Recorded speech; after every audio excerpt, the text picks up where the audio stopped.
Today we especially honor all of our fallen of this war. We remember the over 2,300 American soldiers, sailors, airmen, and Marines who have been killed in action during the last 14 years.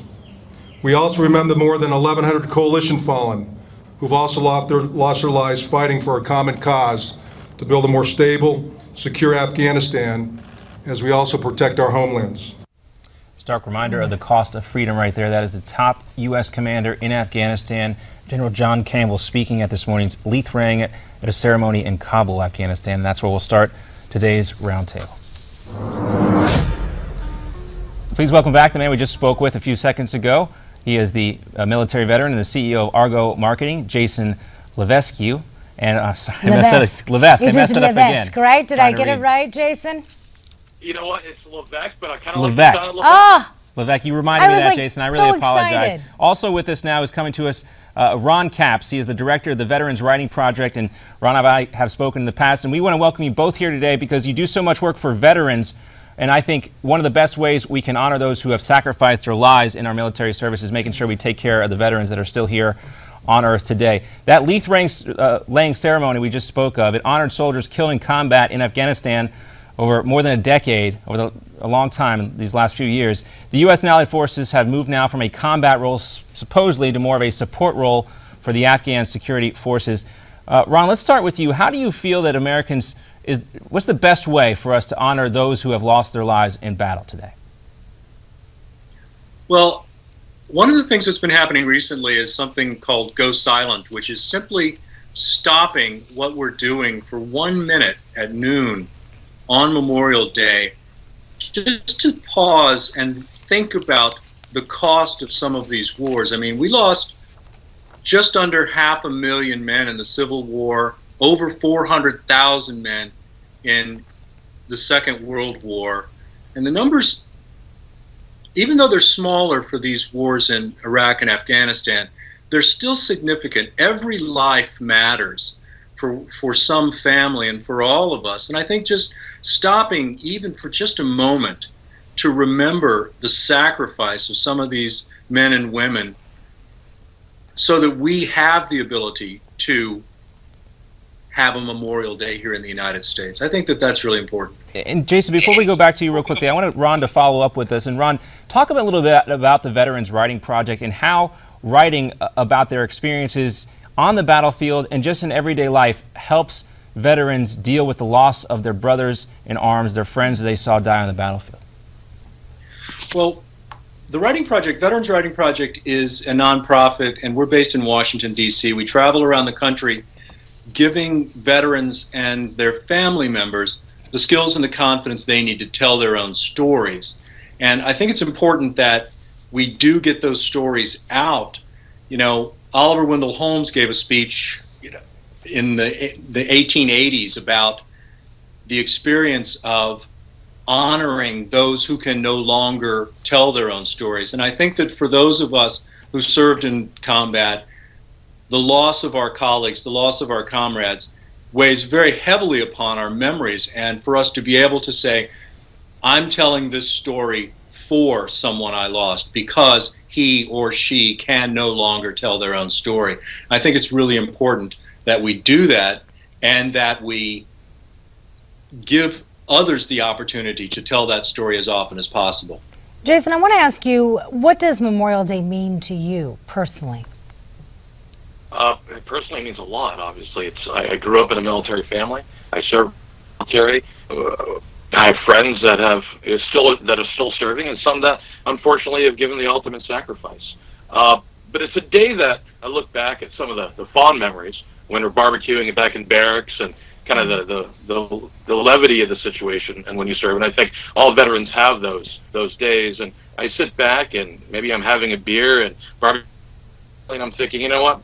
That's what everybody before me that served, myself included, that's why we served, to enjoy these times with friends, with families, in the greatest country in the world. Yeah. And how should other people, regardless if they have members of their family serving in the military, how would you like to see others pay tribute to all that you've done today? Just take a moment. I think the great idea about taking a moment of silence at noon on Memorial Day is phenomenal. Just take a moment and remember them. Go to your local cemetery. Go and visit the graves of those who have fallen. Go and just pay your respects to them that way. Because really, that is the ultimate way, in my opinion, that we can thank someone. And I find also, guys, and correct me if I'm wrong here, but if you're lucky enough to have a veteran actually open up, somebody who served in battlefield, may have lost one of their close friends, if you can just take a moment to listen to their stories. As someone who didn't serve in the military, I think we all have a responsibility just to be more open to listen to what went on, so we have a better understanding of what these men and women actually do sacrifice. We're going to talk more. I know you both mentioned about taking a moment of silence, but back in 2000, they actually did an act to do just that, to make it to where we all take a moment of silence at 3 o'clock. We're going to talk more about that coming up. Hope both of you will stick around. We still have more questions for you. You're watching Newsmax Now.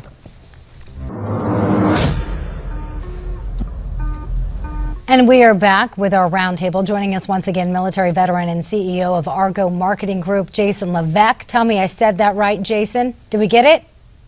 Third time's the charm, right? I just let Miranda do it this time. See, he's just going to let me do it. And founder and director of the Veterans Writing Project, Ron Capps. Thank you both for staying with us on this Memorial Day.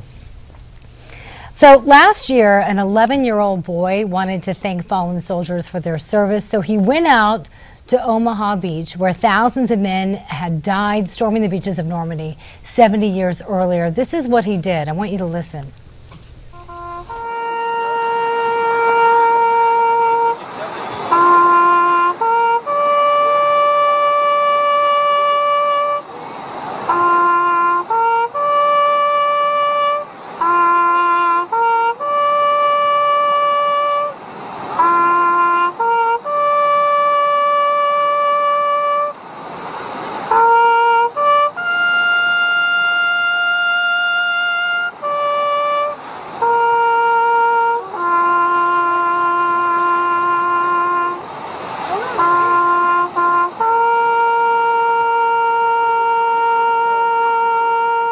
That little 11-year-old, he stood there for an hour and a half, just only breaking form once to wipe those tears from his eyes. Jason, I want to get your reaction to that. When you see that, it makes me want to tear up. It just makes me feel like I have yet to do enough for my fellow veterans. Ron, your reaction? I would echo what Jason just said. I think that's exactly right. I think that, all of us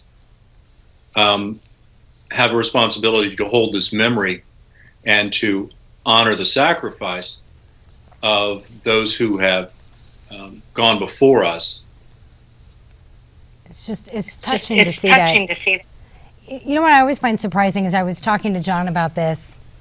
I think it was very different. I was surprised to see this young boy do this, because my grandmother, for example, Memorial Day was a really big deal, and she would come and pick us up, and we would go and we put flowers on gravesites, but I don't see that happening as much nowadays. Well, you see this video, you see an 11-year-old boy on the beaches of Normandy. That's why I was so impressed to see wearing the traditional uniform that a lot of the Army Rangers who first landed on that beach were wearing, honoring that. And then also you see this juxtaposed with so much popular culture nowadays, when you see a lot of TV cameras roaming the streets asking people what Memorial Day is actually about, why this day is so important, and they can't really come up with a good answer.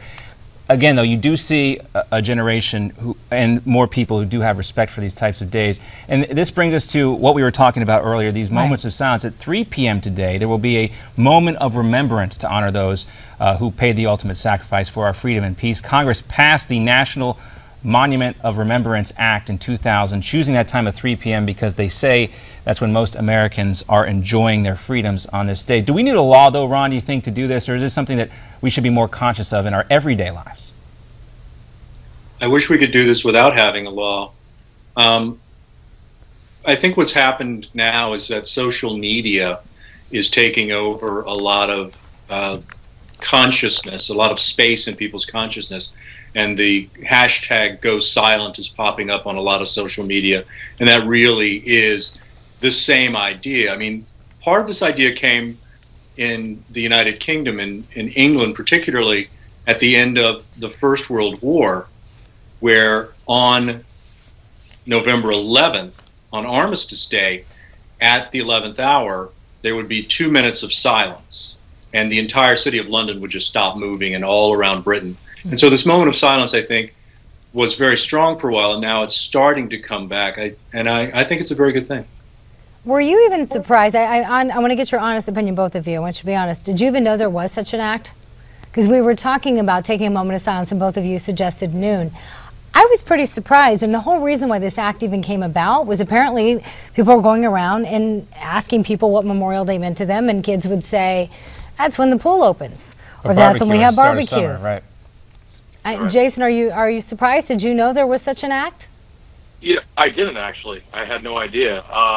I guess they forgot to pass another act for funding of this to let people know. Right. I'm glad it's happened. Yeah. And Ron actually brings up a great point, and I want to take this opportunity again to point to his Facebook page, the Veterans Writing Project Facebook page. But social media, of course, can take our attention away from so many things. But when you have the power of a hashtag, which a lot of folks bemoan hashtag activism, but it does have a great opportunity to raise awareness of things. And Ron, I check into your website all the time and enjoy reading the writing that the veterans put up there on Veterans Writing Project on their Facebook page, because again, it reminds us of, for those of us who did not serve, how lucky we are to have these men and women who did serve on our behalf. So Ron, we want to thank you for being here today, and Jason, thanks to you as well. Great segment, and we appreciate your time on this Memorial Day. Thanks for having us on, guys. Our pleasure. Sure. It's just a sobering reminder, and thinking about the drive-in today, how lucky so many people are to have this day off, but also how lucky I feel to be able to come to work. This is, what our American dream is all about, the freedom to work and pursue our dreams. Pay tribute to some of those soldiers today. It's nice to be able to do that, because I know they need to hear it. More Newsmax Now coming back right after this.